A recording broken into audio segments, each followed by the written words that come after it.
तुम्हें छुट्टी नहीं दे सकता, कहा था ना, पर तुम मेरी बात माने नहीं और बिना बताए चले गए। ये तो ठीक है मालिक कि आपने मना किया था, पर वहाँ मेरी बहन की शादी थी। अब मेरी और कोई जिम्मेदारी तो है नहीं सेठ जी। अब मैं आपसे कभी छुट्टी नहीं मांगूंगा सेठ जी, मन लगाकर काम करूंगा। मन लगा कर काम करोगे, पर करोगे कहाँ? तुम्हें यहाँ नौकरी पर कौन रखने वाला है? काम वाम कुछ नहीं है, दफा हो जाओ यहाँ से। जाओ और कहीं और काम कर लो। तब विक्की मिन्नतें करता हुआ, सेठ जी आपके अलावा और मेरा कौन है? मुझे तो सिर्फ खाना बनाना आता है और कोई काम आता नहीं है। हमारे ढाबे के अलावा और कोई ढाबा भी तो नहीं है सेठ जी यहाँ पर, तो मुझे काम कौन देगा सेठ जी? बताइए ना। मैं आपके पैर पड़ता हूँ सेठ जी, मुझे काम पर लगा दीजिए। अरे ये क्या कर रहे हैं भाई? आप जैसे महाराज के लिए मेरे पास कोई काम नहीं है। अब जाओ यहाँ से चुपचाप चले जाओ। यहाँ दुकान के सामने नाटक ना करो, ग्राहक आ रहे हैं। अब दफा हो जाओ यहाँ से। कहकर उसे भगा दिया। विक्की एक सारा दिन उसकी दुकान के सामने बैठा इंतजार कर रहा था, लेकिन रतनलाल ने उसे नहीं बुलाया। तभी एक बूढ़ा वहां आया और, अरे विक्की बेटा, तुम इस सेठ के दुकान के सामने क्यों बैठे हो? अरे ताऊ जी, मैं प्रतीक्षा कर रहा हूँ कि सेठ जी का गुस्सा कम हो और वो मुझे अंदर बुला ले काम पर। बेटा, वो रतनलाल अभी तुम्हें नहीं बुलाने वाला। उसने बाहर से किसी बड़े रसोइये को बुलाया है। वो कम तनख्वाह में काम करने के लिए मान गया, इसलिए अब वो तुम्हें काम नहीं देने वाला। ये बात है ताऊ जी, तो फिर मैं कैसे गुजारा करूंगा? मुझे तो और कोई काम आता भी तो नहीं। अरे बेटा, तुम्हें किस बात की चिंता है? तुम्हारे पास तो हुनर है। मैं जानता हूँ कि तुम बहुत बढ़िया खाना बनाते हो। तुम भी पास में ही एक ढाबा खोल लो, तुम्हारे पास भी ग्राहकों का आना जाना होगा। इस तरह बूढ़े के कहने पर विक्की ने एक छोटा सा ढाबा खोला। विक्की बहुत बढ़िया बावर्ची था, इसलिए लोग उसके पास आने लगे।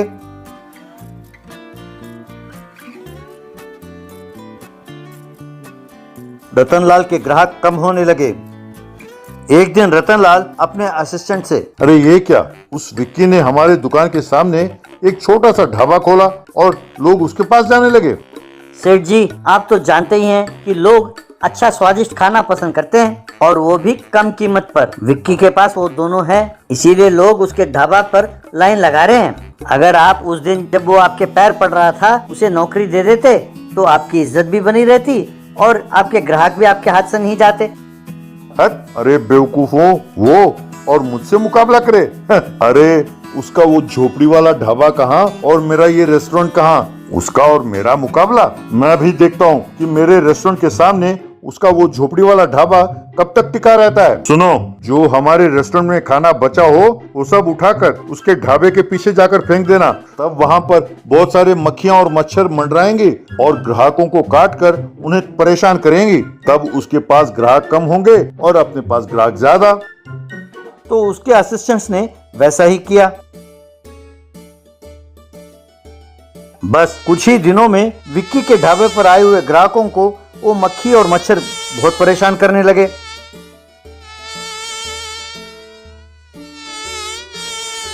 तब ग्राहक विक्की से, अरे यार विक्की, ये क्या इतने सारे मक्खी और मच्छर? ऐसा रहा तो तुम्हारे ढाबे में हम खा नहीं सकते आराम से।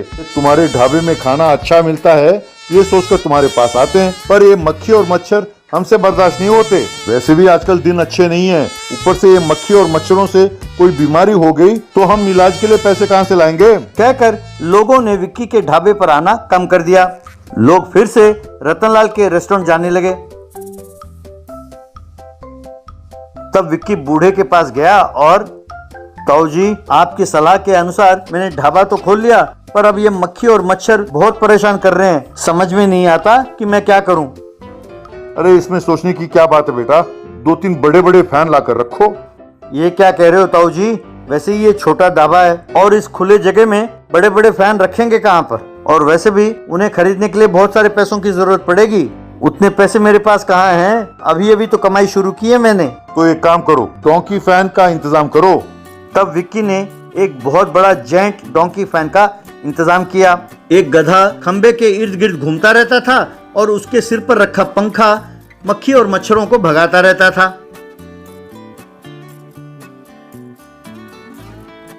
थैंक्स ताऊ जी, आपका ये आइडिया बहुत बढ़िया है। अब मक्खी और मच्छर परेशान नहीं करते, पर जब तक ये गधा घूमता नहीं है रुक जाता है। अब इसको भगाते रहना ही एक बहुत बड़ा काम हो गया है ताऊ जी। अरे बेटा, इसके लिए भी एक आइडिया है मेरे पास। उस गधे के सामने एक डंडे में एक मक्का भुट्टा लटका दो, उसे देखते हुए गधा घूमता रहेगा। विक्की ने वैसा ही किया जैसे उस बूढ़े ने कहा था। यूं वो गधा भुट्टे के लिए घूमता था और पंखा चलता था। इस तरह उस हवा से मक्खी और मच्छर दूर भागने लगे। ये देखकर ग्राहक, अरे विक्की, तुम कोई मामूली आदमी नहीं हो। अरे तुम्हारा दिमाग तो खूब चलता है भाई। ये तुम्हारा जेंट डोंकी फैन का आइडिया बहुत बढ़िया है। मुझे पता है कि बहुत जल्दी तुम एक बड़े रेस्टोरेंट का मालिक बन जाओगे। यूं उस दिन से सारे ग्राहक उसी के ढाबे में आने लगे। इस तरह नुकसान होने के कारण रतनलाल को अपना रेस्टोरेंट बंद करना पड़ा।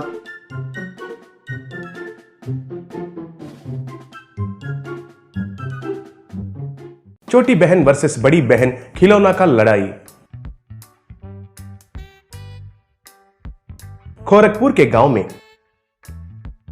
मफतलाल कहकर एक धनवान रहता था।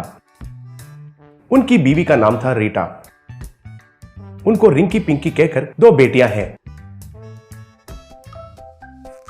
वे हमेशा झगड़ते रहते थे। वो देखकर मां पिता दोनों बहुत दुखी होते थे। वे दोनों का जन्मदिन अलग सा साल में है, लेकिन तारीख एक ही होने की वजह से दोनों का जन्मदिन मिलाकर मनाते थे। दोनों से केक कटिंग करवाते थे और बर्थडे मनाते थे। उधर भी दोनों बहुत झगड़ते थे। वो देखकर आने वाले बहुत हंसते रहते थे। एक दिन रिंकी पिंकी का कार खिलौना को जमीन पर गिराकर तोड़ दिया। वो देखकर पिंकी रिंकी का रेलगाड़ी खिलौना को जमीन पर मारकर तोड़ दिया।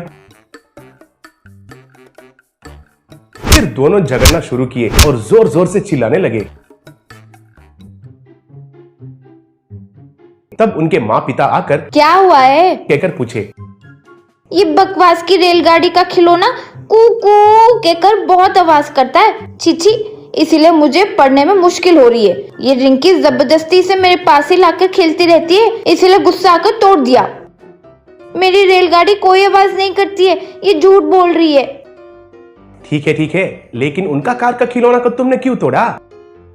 आपको मालूम नहीं है पिताजी, ये जबरदस्ती से उस रिमोट कार से मुझसे टकराती रहती है। मुझे गुस्सा आकर ऐसे मत करो कहकर कई बार बोली थी, फिर भी सुनती नहीं है, इसलिए गुस्सा आकर कार को तोड़ दिया। तुम दोनों को इस जन्म में अक्ल नहीं आएगी क्या? तुम दोनों बहनें हो या दुश्मन? आपने जिस खिलौने को तोड़ा है उसकी कीमत पता है? छी, जाओ इधर से, ऑनलाइन क्लासेस शुरू होने वाले हैं, जाकर बैठो। ऐसे रिंकी उनकी लैपटॉप में ऑनलाइन क्लास अटेंड हो रही थी। हाय बच्चों, कल मैंने जो दिया वो होमवर्क किए हो?